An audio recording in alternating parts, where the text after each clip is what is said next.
This channel does not promote any violent, harmful, or illegal activities. All content provided by this channel is meant for an educational purpose only. আম জনতার মধ্যবিত্তের পকেটের দিকে, কারণ বাজারে আলুর দাম নিয়ে সরব হয়েছিলেন মুখ্যমন্ত্রী Mamata Bandyopadhyay. Evolved yet unchanged. Merlin, more to life. তার নির্দেশ মতোই শুক্রবার এক প্রস্ত বৈঠক হয়েছে নবান্নে, আর তারপর শনিবার হুগলির হরিপালে আলু ব্যবসায়ীদের সঙ্গে বৈঠকের পর রাজ্যের কৃষি বিপণন দপ্তরের মন্ত্রী বেচারাম মান্না জানিয়ে দিলেন বৈঠকে আলুর দাম কমানোর সিদ্ধান্ত হয়েছে। Evolved yet unchanged. Merlin, more to life.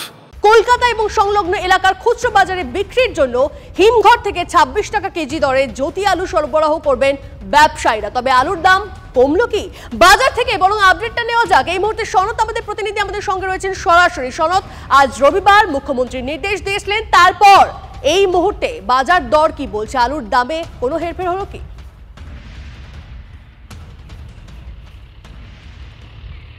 দেখো, গতকালকে যে মিটিংটা হয়েছে, অর্থাৎ হুগলির যে ব্যবসায়ীরা আছে সেই ব্যবসায়ীদের সঙ্গে বেচারাম মান্না বৈঠক করেন এবং বৈঠকের পরে যে সিদ্ধান্ত হয় যে কেজি প্রতি 1 টাকা করে দাম ব্যবসায়ীরা কমাতে রাজি হয়েছে এবং সেই এফেক্টটা কিন্তু আজ থেকে নয়, আগামী, অর্থাৎ আজকে যেহেতু হিমঘর বন্ধ, আগামীকাল সোমবার থেকে হিমঘর থেকে আলু রপ্তানি করা হবে কলকাতায় এবং মঙ্গলবার থেকে এর এফেক্টটা পাওয়া যেতে পারে, অর্থাৎ দাম কমতে পারে বলে এরকমই জানানো হয়েছে।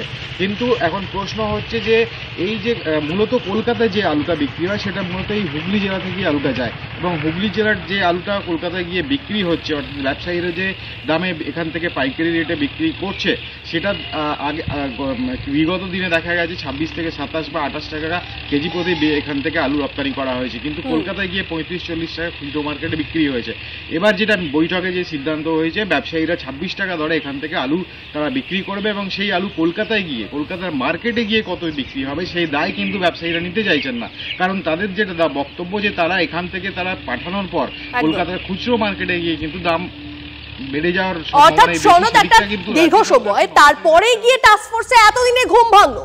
এতদিন সম্ভব হলেও সেটা সম্ভব করা যাচ্ছিল না। কোথায় আটকে ছিল গোটা বিষয়টা? এই সমস্তটাই একটা প্রশ্নের মুখে এখন। অবশ্যই আমাদের বাজার দরের দিকে নজর থাকবে। ধন্যবাদ সরব। ওনারা প্রতিশ্রুতি দিয়েছেন যে পাইকারি রেটটা একদম 26 টাকা কেজি দরে চালান করে দেবে, যেটা কলকাতার ওর এফেক্টটা 29 বা 30 টাকা হতে পারে। ঠিক আছে, সেক্ষেত্রে যেহেতু আজকে আলু বেরিয়ে গেছে, কালকে রবিবার স্টোর বন্ধ থাকে, এর এফেক্টটা সোম এবং মঙ্গলবারের মধ্যে পাবে বলে আমরা আশা করছি এবং ওরা আশ্বস্ত করেছে যে যতক্ষণ না নতুন আলু উঠছে ততক্ষণ পর্যন্ত তারা আলুর যোগানটা ঠিক রাখবে। মুখ্যমন্ত্রী মমতা বন্দ্যোপাধ্যায় তিনি ঠিক কি বলেছিলেন এই নিয়ে শোনাবো আপনাদের।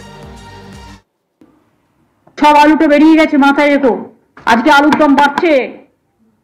পেঁয়াজ আমি কষ্ট করে তৈরি করতে শুরু করেছিলাম, বাংলায় পেঁয়াজ তৈরি হতো না বলে, সবটা নাসিক থেকে আসতো। সেই পেঁয়াজ আমার খাওয়ার পেঁয়াজ নেই, আমাকে নাসিক থেকে আনতে হয়। আমার পেঁয়াজ বাইরে বিক্রি হয়ে যাবে। কারা গো? তাকে আমি টাকা দেবো, তাকে আমি বিমা দেব। আর কিছু লোক বিজনেস করতে গিয়ে কমার্শিয়ালি স্টেটকে এক্সপ্লয়েট করবে।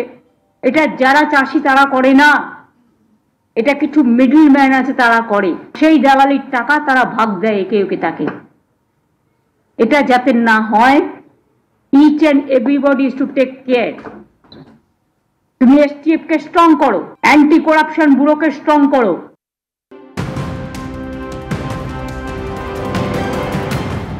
এই মুহূর্তে একটা ব্রেকিং নিউজ। দিল্লির সঙ্গম বিহারে এনকাউন্টার, মৃত এক।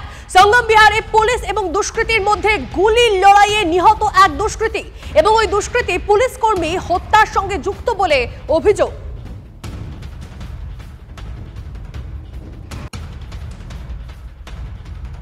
এই মুহূর্তে আরো একটা ব্রেকিং নিউজ দিয়ে আপনাদের। হাওড়া শাখায় আজ একাধিক লোকাল ট্রেন বাতিল। রেলের ট্র্যাক ওভারহেডের রক্ষণাবেক্ষণের জন্য বাতিল লোকাল।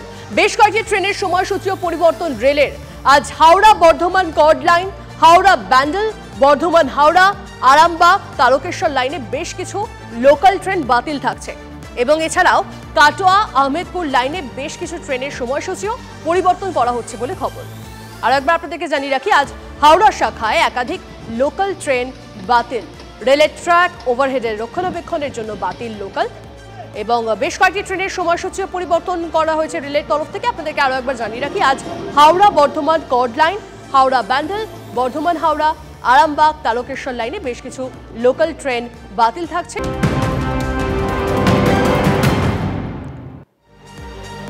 এই মুহূর্তে আরো একটা ব্রেকিং নিউজ দিয়ে আপনাদের, ঝাড়খণ্ডেও সরকার গড়ার তোড়জোড়। আজ হেমন্ত সোরেনের বাসভবনে জোটের বৈঠক। আজকের বৈঠকে রণকৌশল ঠিক করবেন হেমন্ত সোরেন। ঝাড়খণ্ডে উপমুখ্যমন্ত্রীর কুর্সির দৌড়ও শুরু।